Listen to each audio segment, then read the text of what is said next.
Chapter 2 Beowulf Arrives. Beowulf and his men followed the watchmen over the moors, their armour and weapons shining in the sun.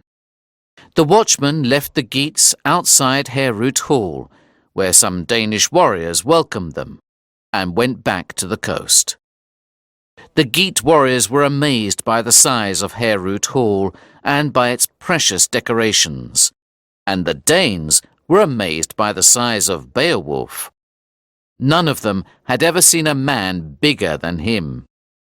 But they were worried, too, by the Geats' weapons and their armour. Had they come to make war? "You're welcome, strangers," they said. "But who are you? And why have you come here?" "Don't be afraid.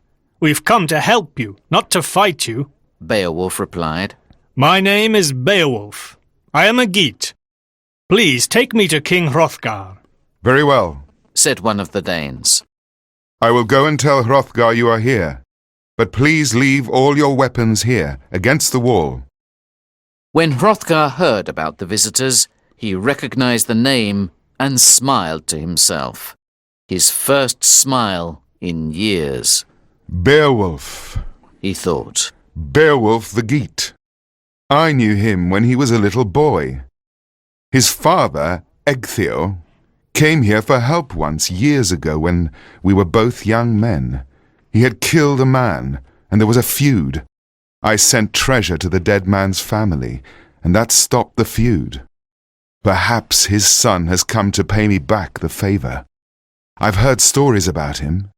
People say that he has the strength of 30 men in each hand. Is there hope for us at last?" "Let Beowulf into the hall," ordered Hrothgar. Beowulf proudly walked up to Hrothgar's throne and said, "King Hrothgar, I am Beowulf, son of Ecgtheow, and nephew of King Hygelac of the Geats. At home, we have all heard stories about Grendel, and I am the man who can help you. I have fought against supernatural creatures before, and won. I have killed monsters in the sea, fighting them by night. And as for fighting humans, the enemies of the Geats know what I am like in war. Brave, fierce, and unbeatable. I've heard that Grendel kills your people with his bare hands. Well, I'll fight him with my bare hands. I won't use any weapons or armour. It'll be just him and me, hand to hand. If I win like that, it'll make me more famous. And it'll bring fame and glory to Hygelac too. But if I lose, Grendel will feast on my body and kill all my brave warriors too. If that happens, please send my armour back to King Hygelac. That's all I ask." "My dear Beowulf, I knew your father well," said Hrothgar. "I can't thank you enough. So many times in the last 12 years, brave warriors of mine have waited in the hall for Grendel. But in the morning, we always found their dead bodies, or parts of dead bodies, covered in blood. A terrible sight. Now I have only a few warriors left. But you must be tired after your journey, and you are my guests. Sit at my table with me." Food and drink was served. A bard started to sing, and the Danes all looked with admiration at their 15 brave guests. All the Danes, except one, that is. A man called Unferth, who was sitting near Hrothgar, was looking with envy, almost with hatred, at Beowulf all the time.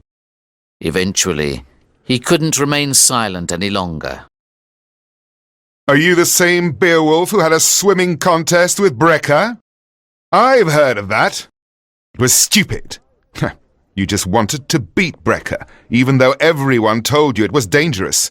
It was just vanity. You were swimming for 7 nights, weren't you? But Breca was stronger than you, wasn't he?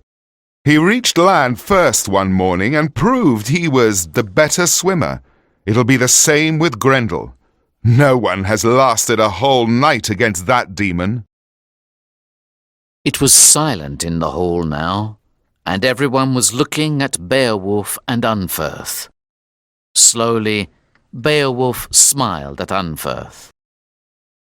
So, you've heard about me, have you?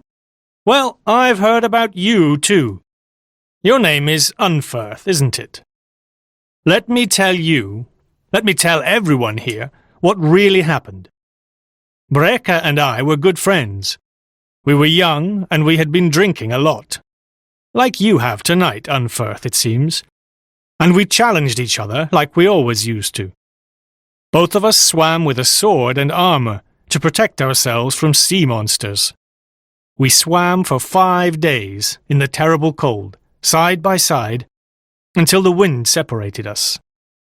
I was pulled down by a sea monster, but I killed it with my sword. More monsters attacked me, they smelt blood, and in the end I killed 9 of them. It was only after all that I landed safely on the coast of Finland. Beowulf looked around the hall, then stared hard into Unferth's eyes, and went on. Now, I've never heard of any stories about your bravery and strength like that, Unferth. But I have heard that you've killed your own brothers, although we can't call that bravery, can we? Anyway, if you were really as brave as you say you are, you would have done something about Grendel. But he knows that he needn't be afraid of you, doesn't he? Well, he'll soon learn that I am different. I'll show him what a Geat can do.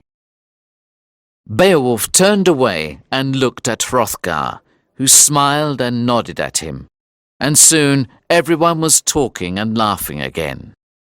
Queen Waltheow came into the hall. She greeted everyone and filled Hrothgar's cup with mead. Then she went round the hall, offering everyone a drink, as the custom was. She was courteous, hospitable, and elegant, wearing gold rings and jewels. When she came to Beowulf, she welcomed him to Denmark and thanked him from the bottom of her heart. My lady, said Beowulf, when I got into the boat with my men to come here, I promised myself that I would kill Grendel or die trying to do so. I repeat that promise to you now.